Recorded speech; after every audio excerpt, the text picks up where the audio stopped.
기서 1장 2절부터 5절까지 말씀입니다. 구약성경 1327페이지에 있습니다. 말라기서 1장 2절부터 5절까지 말씀입니다.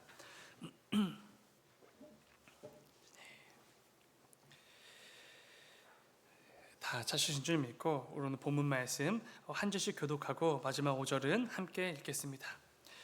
여호와께서 이르시되 내가 너희를 사랑하였노라 하나 너희는 이르기를 주께서 어떻게 우리를 사랑하셨나이까 하는도다.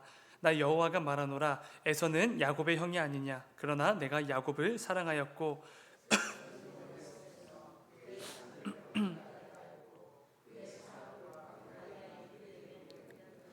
에돔은 말하기를 우리가 무너뜨림을 당하였으나 황폐된 곳을 다시 쌓으리라 하거니와 나 만군의 여호와는 이르노라 그들은 쌓을지라도 나는 헐리라.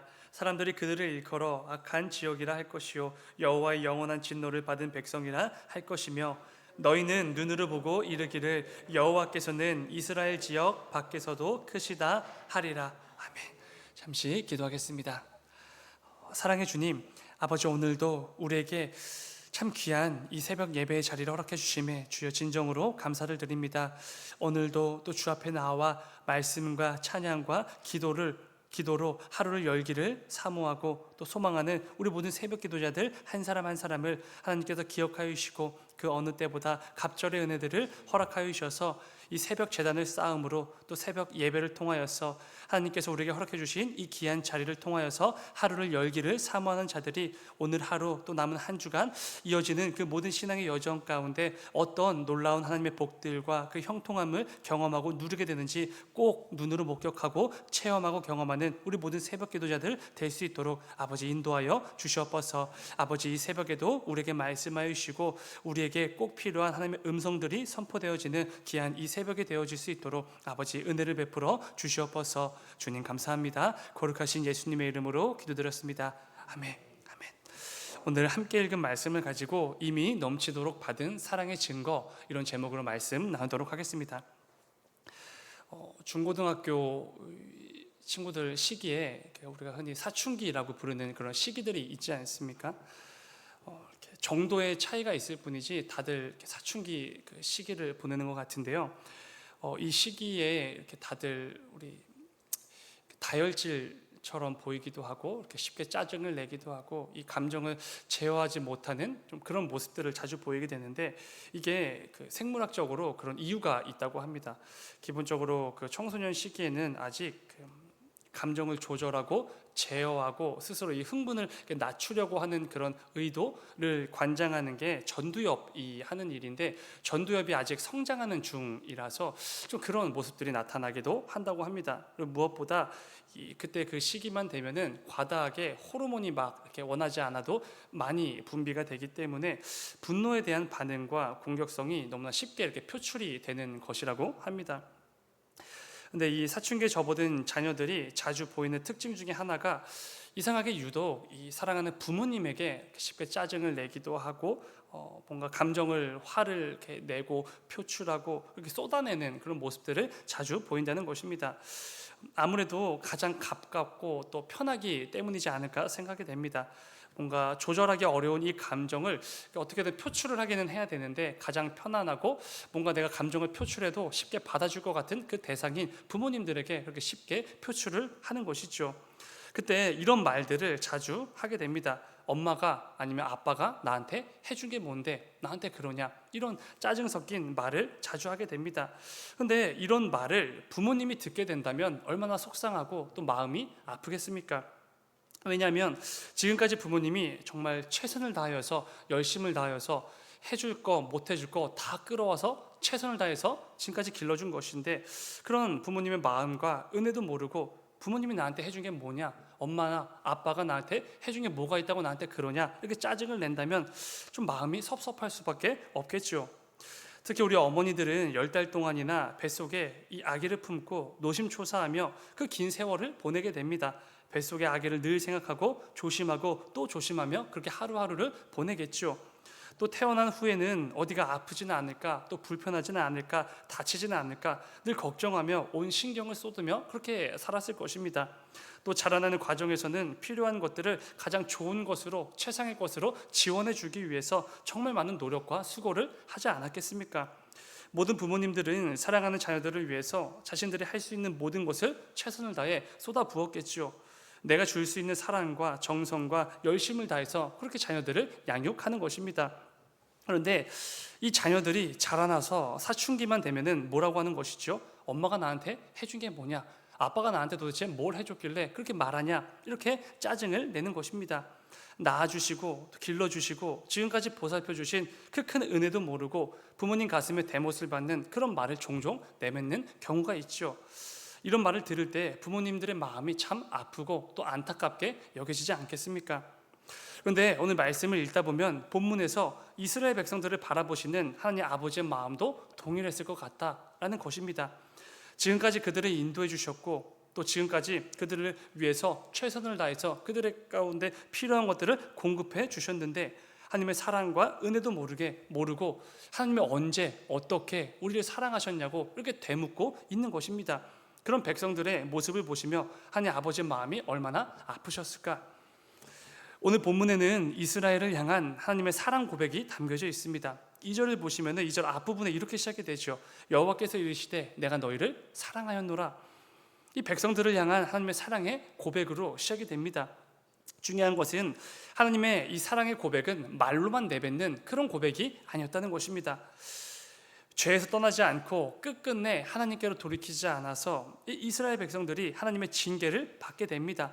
하나님께 버림을 받아도 아무도 따질 수 없을 만큼 정말 그렇게 죄악의 길로 나아갔지요.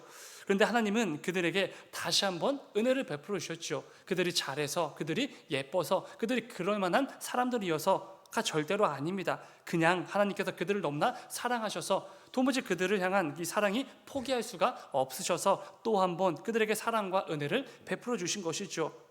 총 3차례에 걸쳐서 포로 귀환의 은혜를 허락하셨고 무너진 성전과 성벽도 재건할 수 있는 그 놀라운 상황들을 다 허락해 주셨습니다.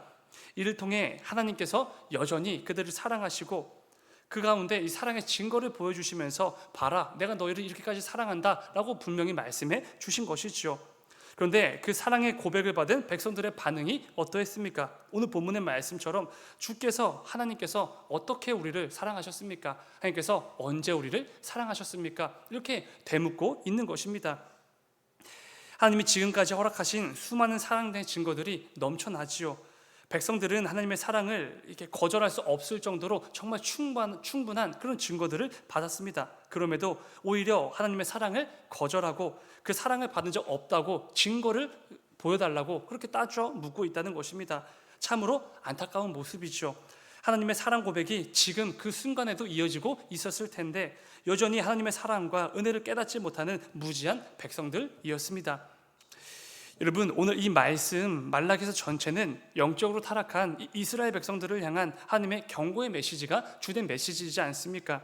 그런데 놀라운 것은 말씀 곳곳에는 여전히 그 타락한 백성들, 그 죄악에서 도무지 헤어나오지 못하는 그 악한 백성들을 너무나 사랑하시는 하나님 아버지의 마음이 곳곳에 묻어 있다는 것입니다.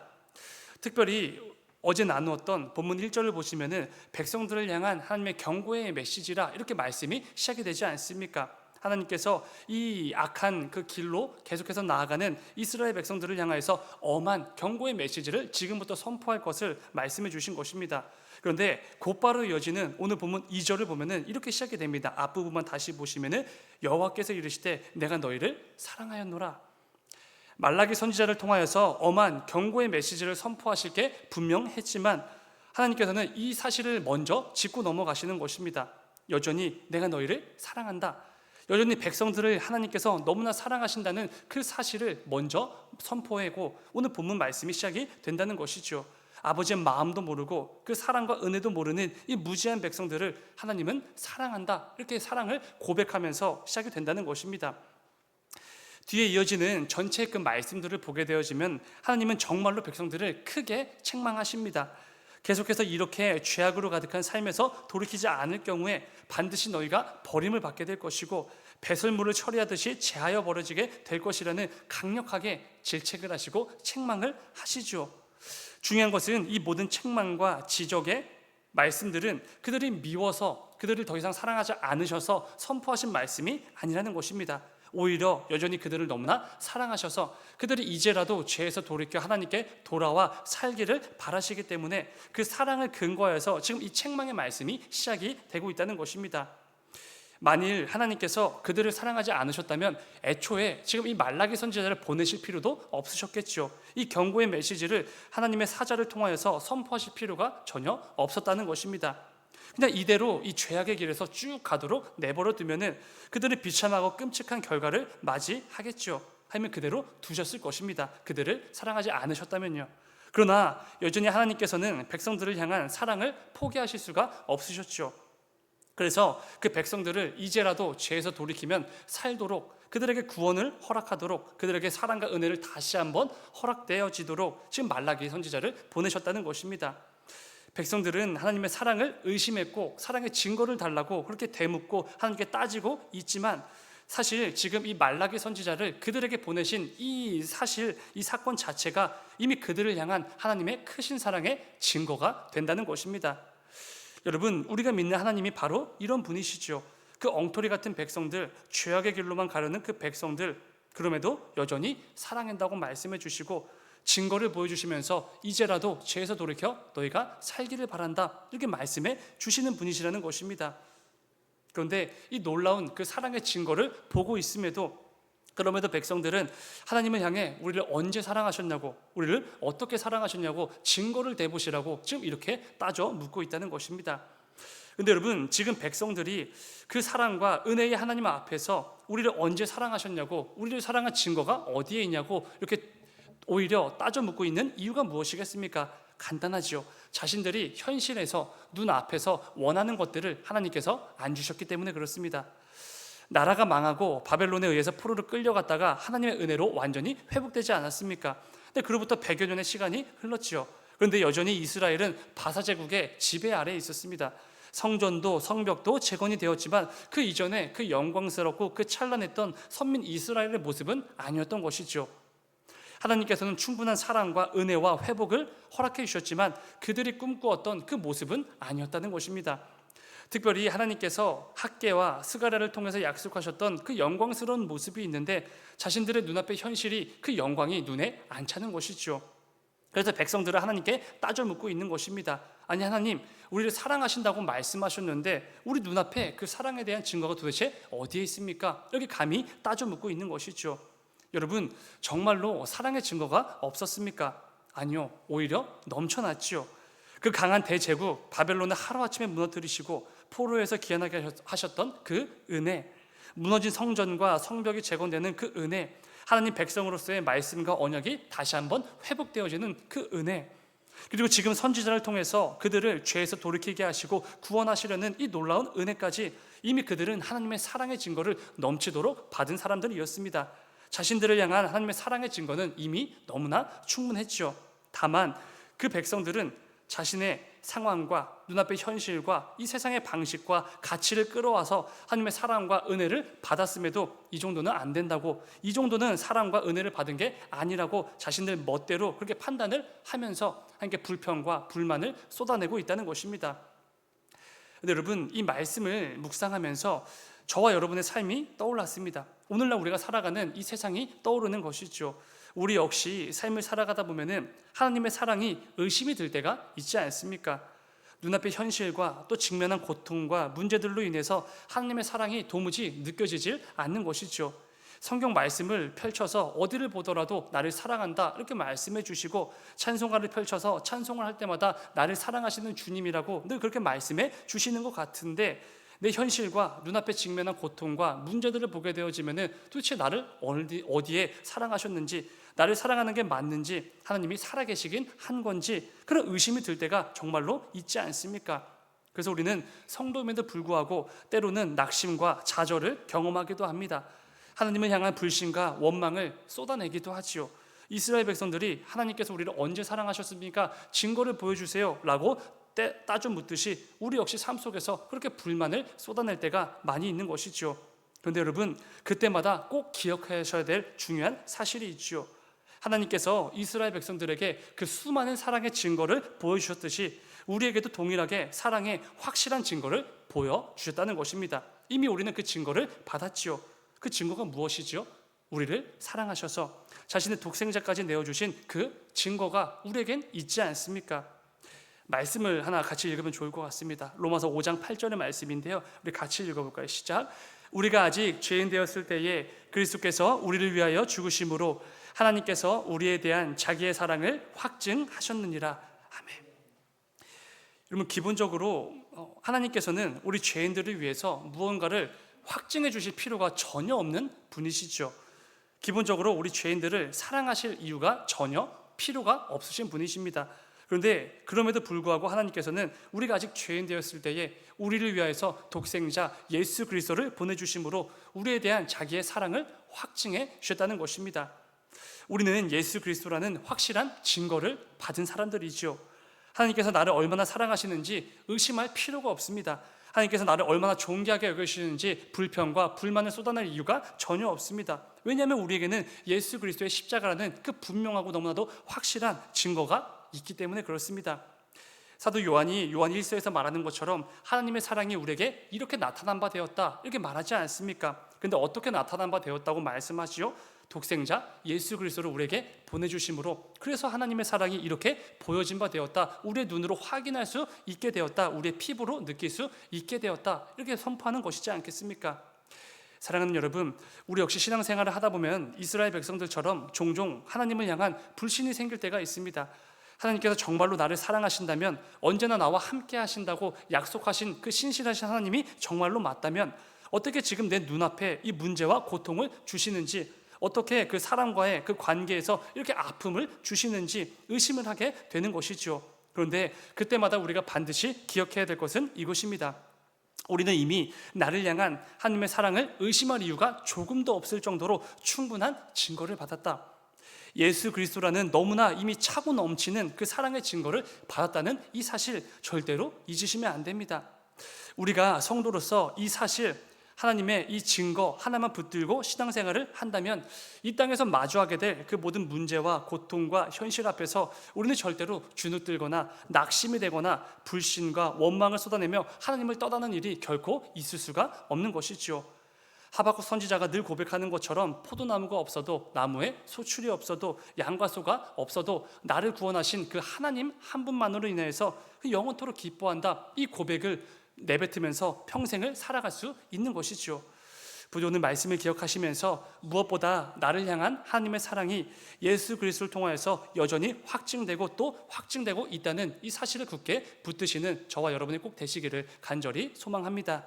이를 통해 오늘 하루도 남은 모든 신앙의 여정 속에서도 언제나 내게 부어주신 그 사랑과 은혜를 누리면서 그에 합당한 삶을 꼭 살아내시는 저와 여러분이 꼭 되시기를 주님의 이름으로 축원을 드립니다. 잠시 기도하겠습니다.